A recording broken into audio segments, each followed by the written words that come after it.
Ang hanap buhay dito guys sa bundok, yan oh. Tawag niyan guys, nagsarol, yan oh. Diba? Yan ang hanap buhay namin dito guys. Wala na namang construction dito naman tayo sa bundok, yan oh. Mahirap talaga guys. Kumakayod. Yan, di ba? Nakita niyo yung pagtrabaho dito guys. Ganyan ang trabaho dito guys na pambundok. Yan, kita niyo guys. So, mahirap trabaho na pambukid.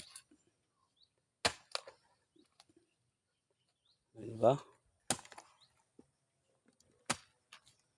Yan, dito na kami guys. Sa kabundukan. Yan ang bahay dito guys. Yan, kita ninyo guys. Dito maganda, walang dito pollution. Tawag nun sa mga mga talong guys oh, sa sobrang ulan. Yan, ngamatay yung mga talong. Lugi talaga pag sige ulan. Yan, kawawa yung naghanap buhay ng maayos. Wala tayong magawa dahil sa Panginoon. Yan oh, ang dami sanang bunga guys oh. Yan oh.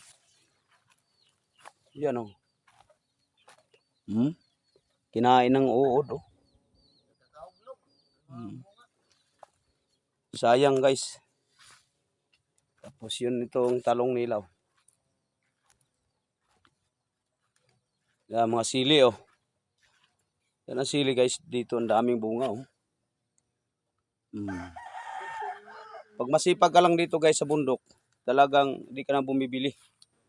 Yan oh, sili oh. Yan, daming mga bunga. Aso lang nasira sila guys dahil sa ulan. Yan oh. Yung mga bunga na lanta. Sayang. Yan, mga talong nasa lupa na.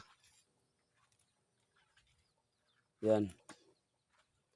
Mayroon siyang bunga maliliit pa.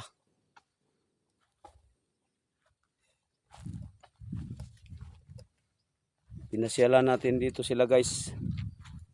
Para makita yan ang bunga guys oh. Sayang. Sa lupa na. Diba? At least guys, naghanap buhay ng maayos. Walang kalaban. Buhay na pala yung mga yan oh.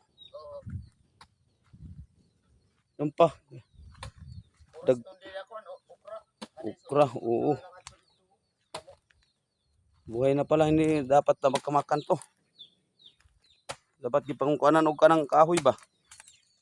Ugsukan. Mahirap talaga guys yan oh. Sarap dito guys sa kabundukan. Tapos may alagang hayop guys. Yan. Magsunod din sila. Makain ng mga uod. Yan. Pa yung manok nila. Diba? Ang ganda dito sa bundok guys. Diba? Talisay. Ayun si Pula. Yan. Sarap dito guys sa kabundukan. Yan, nakita nyo guys. Paki-like na lang and share guys para updated kayo sa video ko guys. Thank you. Maraming salamat sa inyo guys.